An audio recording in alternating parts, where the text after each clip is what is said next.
আজকের ভিডিওতে কথা বলবো একটা খুব বিতর্কিত এবং সংবেদনশীল বিষয় নিয়ে।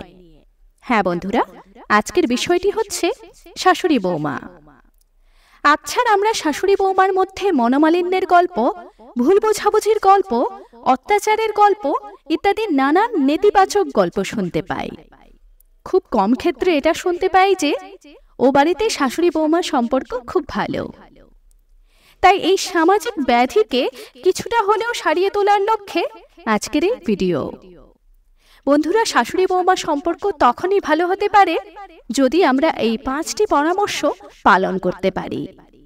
নাম্বার 1, শাশুড়ি বৌমার মুখোমুখি বসে কথা বলা। হ্যাঁ বন্ধুরা, যখনই শাশুড়ি বৌমার নিজেদের মনে একে অপরের বিরুদ্ধে অভিযোগ বা নালিশ তৈরি হবে, তখনই তাদের নিজেদের মধ্যে আলোচনা করে সেটাকে মিটিয়ে নেবার চেষ্টা করতে হবে। কিন্তু বেশিরভাগ ক্ষেত্রে দেখা যায় বৌমা শাশুড়ি মায়ের আড়ালে তার মনের ঝাল মেটান নিজের স্বামীর উপর কিংবা বাপের বাড়ির লোকের উপর, আর শাশুড়ি মা বৌমার আড়ালে নালিশ করেন নিজের মেয়ের কাছে কিংবা পাড়াপড়শির কাছে। এতে কিন্তু কোনো সমাধান হয় না, বরং ভেতরে ভেতরে অপছন্দ করার প্রবণতাটা আরো বাড়তে থাকে। তাই সেক্ষেত্রে শাশুড়ি বৌমার পর্দার আড়ালে না থেকে সরাসরি কথা বলা উচিত। ঝগড়া হোক, মন কষাকষি হোক, তাও সেটা মুখোমুখি হোক।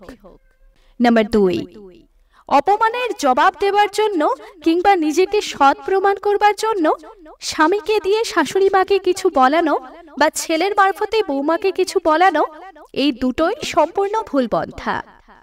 এতে কারোর কোনো কথারই দাম থাকে না, কারণ শাশুড়ি মা তখন ভাববেন আমার ছেলে এখন তার বউয়ের হয়ে ওকালতি করছে, আর বৌমা ভাববে আমার স্বামী এখন তার মায়ের হয়ে সাফাই দিচ্ছে, কিংবা তার মা তাকে আমারই বিরুদ্ধে উস্কাচ্ছে।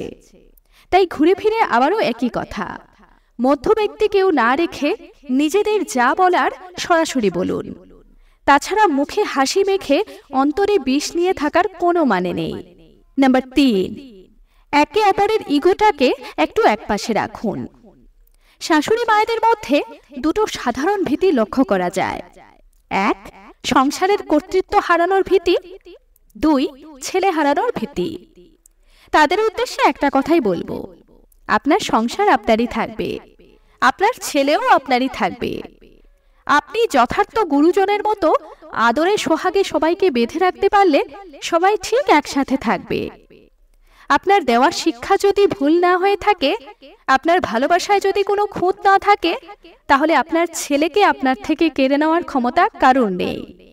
তাই সবার প্রথমে আপনার নিজের মনের ভীতিকে দূর করতে হবে। নাম্বার 4, বৌমাদেরও স্বামীকে নিজের পরিবার থেকে সরিয়ে নেবার মানসিকতা ত্যাগ করতে হবে।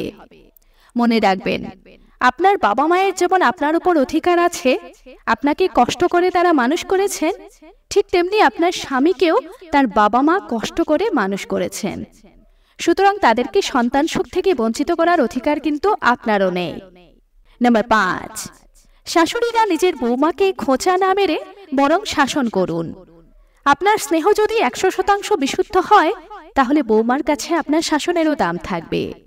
ভুল করলে বৌমাকে নিয়ে টিটকারি না মেরে কিংবা তার বাপের বাড়িকে এর মাঝে না টেনে এনে তাকে বুঝিয়ে বলুন। আপনার শাশুড়ি মা অতীতে আপনার সাথে কি কি করেছিলেন সেটা মাথায় রেখে যদি বৌমার সাথে ডিল করতে যান, তাহলে ক্ষতিটা কিন্তু আপনার নিজেরই হবে। আমার এই কথাগুলোর সাথে কারা কারা একমত, অবশ্যই সেটা কমেন্ট করে জানাবেন এবং সবার সাথে অবশ্যই শেয়ার করবেন।